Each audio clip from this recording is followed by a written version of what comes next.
একটি ছুটির সকাল, অথচ আমেরিকার রাস্তাঘাট যেন উৎসবের নয়, প্রতিবাদের। শ্রম দিবসের ছুটির শুরুতে দেশ জুড়ে দেখা গেল এক ভিন্ন দৃশ্য। হাজারো শ্রমিক রাস্তায় নেমে জানাচ্ছিলেন তাদের ক্ষোভ। পতাকা, প্লাকার্ড, ঢাকঢোল ও স্লোগানে মুখর হয়ে উঠেছিল নিউ ইয়র্ক থেকে ক্যালিফোর্নিয়া পর্যন্ত সব অঙ্গরাজ্য।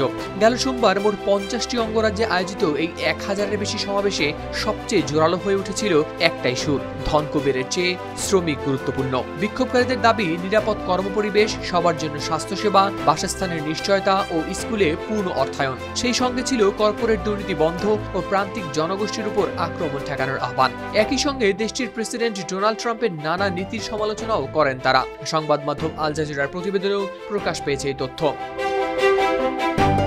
নিউ ইয়র্কের ট্রাম্প টাওয়ারের সামনে ভিড় জমিয়েছিল শত শত মানুষ। ফ্যাসিবাদী আখ্যা দিয়ে প্রেসিডেন্ট ট্রাম্পের পদত্যাগ দাবি করেছিলেন তারা। সেখানে বাদকেরা সুর তুলেছিল প্রতিবাদের গান, আর শ্রমিকেরা ন্যূনতম মজুরি ও স্বাস্থ্যসেবার দাবিতে হাতে তুলে ধরেছিলেন প্ল্যাকার্ড। বাতাসে ভেসে বেড়াচ্ছিল এক ধরনের জেদ, জীবনযাপনের জন্য যা দরকার তা তাদের পেতেই হবে। ওয়ান ফেয়ারওয়েজ নামের সংগঠনের এক সদস্য জিওভান্নি উরিবে আল জাজিরাকে বলেন, নিউ ইয়র্কের সেবা খাতের শ্রমিকরাই এই শহরের মেরুদণ্ড, অথচ ন্যাশনাল রেস্টুরেন্ট অ্যাসোসিয়েশন শ্রমিকদের ন্যূনতম মজুরি না দিয়ে বরং কম পারিশ্রমিকে টিকিয়ে রাখতে চাইছে। তার দাবি ছিল তারা কেবল টিকে থাকার মতো মজুরি চান।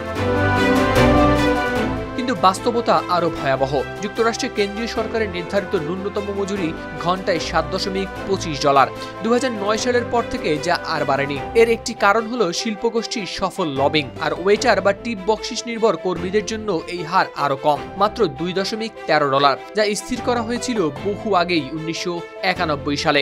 আইন অনুযায়ী এই পারিশ্রমিক বাড়িয়ে ন্যূনতম $7.25 করতে দিতে হবে। অধিকার কর্মীরা জানান, এভাবেই শ্রমিকদের এই মজুরি থেকে বঞ্চিত করা হয়। এদিকে শিকাগোর কেন্দ্রে আবারও দেখা যায় ভিন্ন উত্তেজনা। হাজারো মানুষ ট্রাম্পের দেয়া প্রতিশ্রুতির বিরুদ্ধে বিক্ষোভে নামেন। তিনি লস অ্যাঞ্জেলস ও ওয়াশিংটন ডিসির মতো শিকাগোতেও ন্যাশনাল গার্ড মোতায়েনের হুমকি দিয়েছেন। উল্লেখিত এই দুটি শহরও শিকাগোর মতো ডেমোক্র্যাট শাসিত। বিক্ষোভকারীদের উদ্দেশ্যে দেয়া ভাষণে মেয়র ব্র্যান্ডন জনসন ঘোষণা দেন, কেন্দ্রীয় সরকারের অনধিকার চর্চার বিরুদ্ধে শিকাগো প্রতিরোধ গড়ে তুলবে।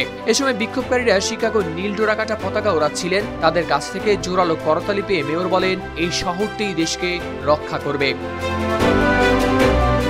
হাওলাদার শামীম, RTV।